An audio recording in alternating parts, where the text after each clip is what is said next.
Friends, welcome to always rise. तो हम climatology पढ़ रहे थे, कुछ टॉपिक्स कवर कर लिए थे। अब आज हम जेट स्ट्रीम पढ़ेंगे। जेट स्ट्रीम क्लाइमेटोलॉजी का वन ऑफ द टफेस्ट कह लीजिए या कॉम्प्लिकेटेड टॉपिक है। ठीक है, जेट स्ट्रीम पढ़ने के लिए हमें थोड़ी और इसके पहले कुछ और भी पता होना चाहिए। तो वो पहले हम वो टॉपिक्स कवर करेंगे जैसे कि फ्रंट्स, जियोस्ट्रॉफिक विंड्स।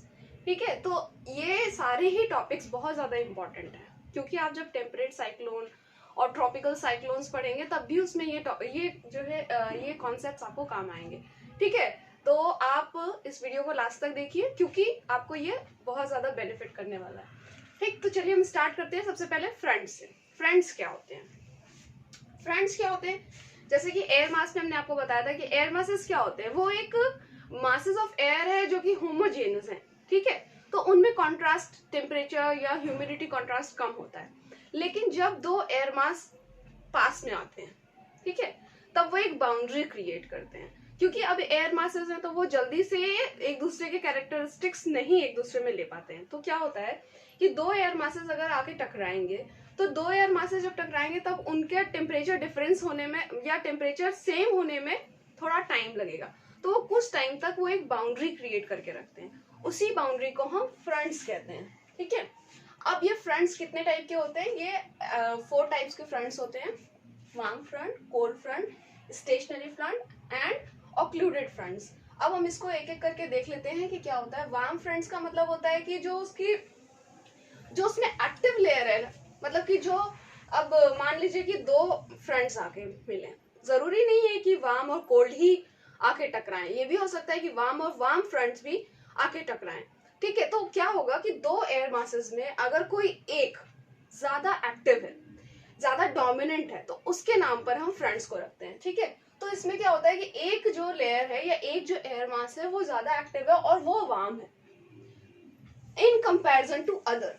ठीक है, तो वहां पर वार्म फ्रंट ओरिजिनेट होगा और ये इसका साइन होता है। ठीक, ऐसे ही जब कोल्ड फ्रंट में भी यही होगा कि जब एक एयर मास है जो कि ज्यादा कोल्ड है than other, colder than other mass, और वो ज्यादा एक्टिव है, मतलब वो दूसरी एयर मास को पुश कर रही है और वो दूसरी एयर मास को अपने अंदर उसकी कैरेक्टरिस्टिक्स को खत्म करने की कोशिश करते हैं। ठीक है, तो वो होता है cold air mass. Stationary air mass का ये होता है कि दोनों फ्रेंड्स आपस में साथ रह रहे हैं, लेकिन अभी उनकी कैरेक्टरिस्टिक जो है वो अलग ही अलग है, मतलब सिमिलर नहीं हुई है। और जब वो सिमिलर हो जाती है तब वो ऑक्लूडेड फ्रंट हो जाती है, मतलब कि दोनों का कम टेम्परेचर कॉन्ट्रास्ट या वेरिएशन कॉन्ट्रास्ट वैनिश हो जाता है, तब वो ऑक्लूडेड फ्रंट कहलाते हैं।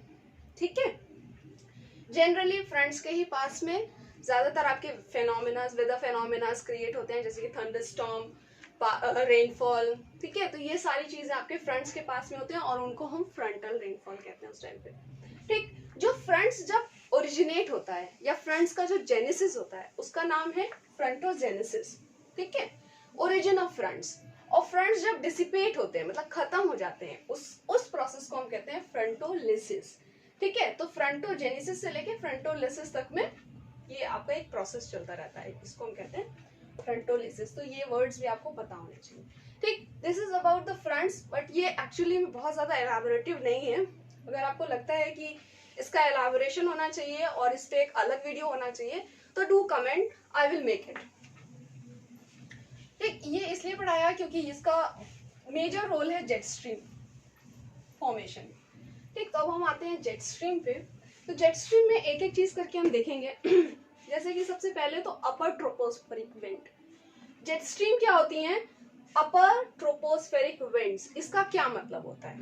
इसका मतलब ये होता है कि जब हमने आपको एटमॉस्फेयर पढ़ाया था, ठीक है, और जब विंड्स पढ़ाया था तो उसमें हमने आपको बताया था कि जो विंड्स हैं, मतलब कि जैसे कि आपकी ये इक्वेटर है और इक्वेटर के पास पे क्या था कि ऐसे विंड्स आकर के मिलती हैं। ठीक, ये it is just for description कि आपको ध्यान रहे। ठीक, और फिर बताया था यहाँ से विंड्स ऊपर की तरफ उठती हैं और फिर जाकर के वो दूसरी जगह सबसाइड होती हैं। तो ये विंड्स जो है ना वो ट्रोपोस्फेयर तक जाती हैं, यही विंड्स इतना ज्यादा ऊपर उठ जाती हैं। ठीक है, और यही आगे भी ऐसे ही चलती है। ठीक है, तो जैसे कि इधर कैसे, इधर ऐसे, तो यहाँ पे क्या हो रहा है, कैसे आएगा, इधर पे ये ऐसे करके सेल्स बनते हैं। तो ये जो ट्रोपोस्फेरिक विंड्स है, मतलब कि ये जो ऊपर वाली लेयर में, मतलब एटमॉस्फेयर की जो ऊपर वाली लेयर में विंड्स चल रही होती हैं, उनको हम कहते हैं जेट स्ट्रीम। ठीक है, अभी जैसे कि विंड्स के जो आपको हमने वो बताए थे फैक्टर्स, उसमें से एक फ्रिक्शन भी बताया था। तो अब जब अर्थ सरफेस पे ये फ्रिक्शन ज्यादा होगा, अर्थ सरफेस के जैसे जैसे हम ऊपर जाएंगे वैसे वैसे फ्रिक्शन कम होता जाएगा, तो क्या होगा कि अब ये अपर ट्रोपोस्फेरिक विंड्स है, तो ट्रोपोस्फेयर में फ्रिक्शन बहुत कम होगा क्योंकि वो सरफेस से काफी ऊपर हो गई। तो फ्रिक्शन ना होने की वजह से ये बहुत हाई स्पीड में चलती है, इसीलिए इसका नाम पड़ा है जेट स्ट्रीम। मेनली आपका जो जेट इंजन जो नाम पड़ा है ना, वो जेट स्ट्रीम पर ही पड़ा है क्योंकि वो बहुत ज्यादा हाई स्पीड इंजन होते हैं। ठीक है, ये विंड्स भी बहुत ज्यादा हाई स्पीड पे चलती है क्योंकि हमारे अपर लेयर में फ्रिक्शन बहुत कम होता है। ठीक है, तो ये हो गया आपका अपर ट्रोपोस्फेरिक विंड्स और हाई स्पीड होने के वजह। नेक्स्ट आता है आपका जियोस्ट्रोफिक विंड, मतलब कि ये एक तरीके से नियर जियोस्ट्रोफिक विंड्स होते हैं। मतलब जियोस्ट्रोफिक विंड्स क्या होते हैं, एक चीज हमने आपको बताई थी कि हमेशा विंड्स जो है वो हाई प्रेशर से लो प्रेशर की तरफ चलेंगे। ठीक है, ऐसे चलना चाहिए विंड को, but because of cordless force ये ऐसे डेविएट हो जाते हैं। ठीक है, तो अभी क्या हो रहा है कि यहाँ पर विंड्स जो है, विंड्स के ऊपर दो प्रेशर लग रहे हैं। एक तो प्रेशर विंड, जो आपका प्रेशर का जो ये जो है लो प्रेशर से हाई प्रेशर, मतलब प्रेशर ग्रेडियंट का एक प्रेशर लग रहा है और साथ में कोरोलिसिस फोर्स का भी एक प्रेशर लग रहा है। तो इसकी वजह से क्या होता है कि विंड्स ऐसे ना चल के ऐसे चलने लगती है। ठीक, बट अगर यही प्रेशर ग्रेडियंट फोर्स और आपका कोरोलिसिस फोर्स दोनों इक्वल हो जाए तो विंड्स कैसे चलने लगती हैं, दो आइसोबार के पैरेलल चलने लगती हैं। ठीक है, मींस विंड्स ऐसे ना चल के विंड्स ऐसे चलने लगी, दो आइसोबार्स के पैरेलल चलने लगी। तो जब ये दो आइसोबार्स क्या होते हैं, वो लाइंस जो सेम प्रेशर को कनेक्ट कर रहे हैं। ठीक है, मतलब अगर ये लो प्रेशर की लाइन है तो मतलब कि इसका प्रेशर सेम होगा, इसका प्रेशर सेम होगा। अगर ये दो प्रेशर के बीच में, मतलब कि इसके पैरेलल अगर विंड्स चलने लगे तब उसको हम कहते हैं जियोस्ट्रोफिक विंड। ठीक, दैट मीन्स कि जो हमारे प्रेशर का जो डिफरेंस है और जो अपर ट्रोपोस्फेयर में जो प्रेशर का डिफरेंस है उसके ये पैरेलल विंड्स चलती हैं।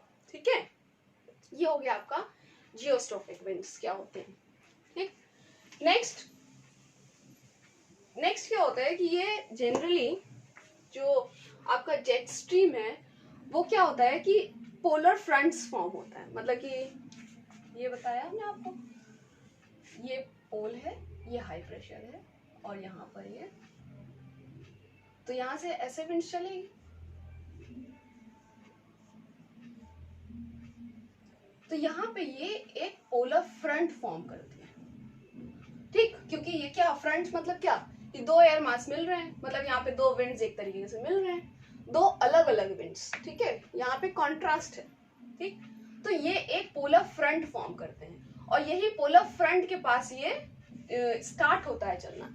एक्चुअली में जेट स्ट्रीम क्यों फॉर्म होती है या क्यों ये चलती है, तो इसका बेसिकली सबसे मेजर एम होता है जो आपका टेम्परेचर डिफरेंस है उसको खत्म करना या हीट को बैलेंस करना। अब जैसे कि आपने पढ़ा है कि इक्वेटर के पास टेम्परेचर सबसे ज्यादा हाई होता है और यहाँ पे सबसे कम होता है, तो इसका क्या मतलब हो गया कि यहाँ पर हीट जो है वो सरप्लस में होगी और यहाँ पर डेफिशिट में होगी। तो इसी सरप्लस और डेफिशिट को खत्म करने के लिए, हीट को बैलेंस करने के लिए ये विंड्स चलती हैं। ठीक, दैट मीन्स ये पूरे ग्लोब पर चलेगी। कैसे चलेगी अभी बता रहे हैं। ठीक है, तो सबसे पहले क्या होता है कि एक पोलर फ्रंट फॉर्म होता है,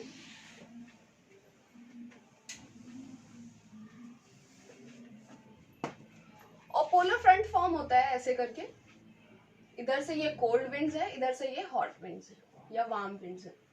वार्म विंड्स कोल्ड विंड्स को पुश कर रही हैं और कोल्ड विंड वार्म विंड को पुश कर रही है। ठीक है, ऐसे करके ये धीरे धीरे करके ये पुशिंग स्टार्ट होगी। जैसे कि आप इधर देख सकते हैं, हमने डायग्राम बना के रखा है इधर कि ये विंड्स इधर पुश कर रही हैं, ये विंड्स इधर पुश कर रही हैं। ठीक है, तो इससे क्या होगा, ये धीरे धीरे वेव्स का फॉर्मेट लेने लगेंगी। ठीक है, इसी को हम कहते हैं इंडेक्स स्ट्रीम। ठीक है, जैसे कि ये इंडेक्स मतलब कि ये विंड्स क्या हो रही हैं, थोड़ा थोड़ा वेव का फॉर्म ले रही है, तो इसको हम कहते हैं इंडेक्स स्ट्रीम। मतलब एक विंड दूसरी विंड को पुश कर रही है और दूसरी विंड इधर से इसको पुश कर रही है। तो इससे क्या होगा, धीरे धीरे करके ये विंड्स ऐसे करके ऐसे पुश होते जाएंगे। ठीक, और ये जो वेव्स का फॉर्मेट लेंगी, इस वेव को हम कहते हैं रोसबाई वेव्स। ठीक, ये पूछा जाता है कि रोसबाई वेव्स किससे रिलेटेड है, ये जेट स्ट्रीम से रिलेटेड है। क्यों?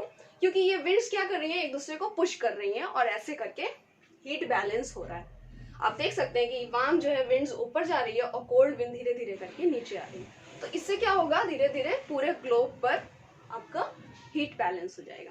ठीक, अब फिर इसके बाद क्या होगा कि ये जो वेव्स है ये धीरे धीरे करके और मियांडर होगी, पुशिंग बहुत ज्यादा होगी, क्योंकि दोनों में एनर्जी का डिफरेंस है, एक कोल्ड है एक वार्म है, तो एनर्जी का डिफरेंस है और यही टेम्परेचर डिफरेंस इसको एनर्जी देता है एक दूसरे को पुश करने के लिए।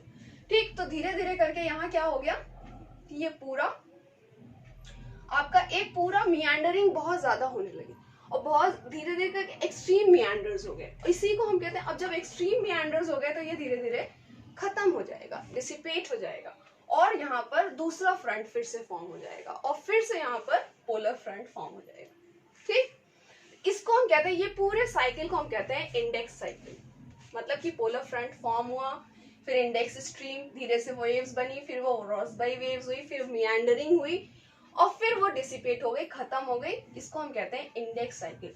तो ये पूरा था आपका जेट स्ट्रीम का एक साइकिल, कि कैसे ओरिजिनेट होती है पोलर फ्रंट्स पोल से और कैसे आकर के धीरे धीरे खत्म हो जाती है। ये मेनली प्राइमरी जेट स्ट्रीम है। ठीक है, मीन्स कि जेट स्ट्रीम और भी टाइप के होते हैं, बट जो मेजर जेट स्ट्रीम है वो यही है, प्राइमरी जेट स्ट्रीम, जो कि पोल से स्टार्ट होती है या पोलर फ्रंट से स्टार्ट होती है। ठीक, और इसका जो यही बताया हमने, इसको एनर्जी कहाँ से मिलती है, टेम्परेचर कॉन्ट्रास्ट से मिलती है। ठीक, नेक्स्ट है आपका ये हो गया प्राइमरी जेट स्ट्रीम, जो कि आपका पोलर जेट स्ट्रीम है। नेक्स्ट है आपका सब ट्रॉपिकल जेट स्ट्रीम, मतलब कि पोल से ना स्टार्ट होकर के ये सब ट्रॉपिकल एरियाज में भी होते हैं। ये क्या होता है, ये थोड़ा सा माइल्ड होते हैं, उतना ज्यादा स्पीड नहीं होती है, क्योंकि यहाँ पे टेम्परेचर कॉन्ट्रास्ट थोड़ा कम हो जाता है। बहुत ज्यादा कोल्ड और बहुत ज्यादा हीट वाला टेम्परेचर नहीं, कॉन्ट्रास्ट नहीं होता है, तो इसलिए इसको एनर्जी बहुत ज्यादा नहीं मिलती है, इसलिए ये माइल्डर होते हैं देन द पोलर लो से, या फिर हम कह सकते हैं प्राइमरी जेट स्ट्रीम से। ठीक, नेक्स्ट थर्ड जो होता है वो होता है ट्रॉपिकल ईस्टर्लीज। हाँ, यहाँ पे एक बात और ध्यान रखनी है कि ये दोनों ही वेस्टर्लीज होती है। मींस जेट स्ट्रीम जो है वो आपकी जेट स्ट्रीम जो है, जो आपकी ओरिजिनेट होती है या फिर जो चलती है वो वेस्ट साइड से चलती है, इसलिए ये हमेशा ध्यान रखिए कि ये वेस्टर्लीज विंड होती है जेट स्ट्रीम। ठीक, एक्सेप्ट ट्रॉपिकल ईस्टर्लीज, सिर्फ और सिर्फ ये ट्रॉपिकल ईस्टर्लीज ऐसी जेट स्ट्रीम है जो ईस्ट से चलती है या ईस्टर्लीज होती है और ये इंडिया में पाई जाती है। This is unique phenomena in India, या इंडिया के ऊपर, या हम कह सकते हैं ये इंडियन सब कॉन्टिनेंट के पास में ये पाई जाती है और ये मॉनसून में भी हेल्प करती है। ठीक, मॉनसून रेनफॉल या मॉनसूनल वेदर को इम्पैक्ट करती है। ये सिर्फ आपका थोड़े एरिया में चलती है, रीजनल होती है। ट्रॉपिकल ईस्टर्लीज एक्चुअली में जेट स्ट्रीम मतलब कि ये आपका एक रीजनल है, टेम्परेरी फिनोमेना है। जो आपका मेजर है वो प्राइमरी जेट स्ट्रीम को ही पढ़ना है, पोल से स्टार्ट होती है, इसका मेजर एम है हीट को बैलेंस करना। ठीक है, और ये अपर ट्रोपोस्फेरिक विंड है, मतलब ये सरफेस पे नहीं चलती है, ये ऊपर की लेयर में चलती है, एटमॉस्फेयर की ऊपर की लेयर में चलती है। ठीक है, this is all about jet stream. अब इसके बाद हम साइक्लोन्स पढ़ेंगे, temperate cyclones and tropical cyclones. So अगर आपको इसमें कुछ और कमी लगती है तो कमेंट करके बताइए कि इसको और कैसे इम्प्रूव किया जा सकता है। ठीक है, हमारे चैनल को सब्सक्राइब कीजिए, लाइक कीजिए, शेयर कीजिए, आपका फीडबैक बहुत ज़्यादा इंपॉर्टेंट है। Thank you so much.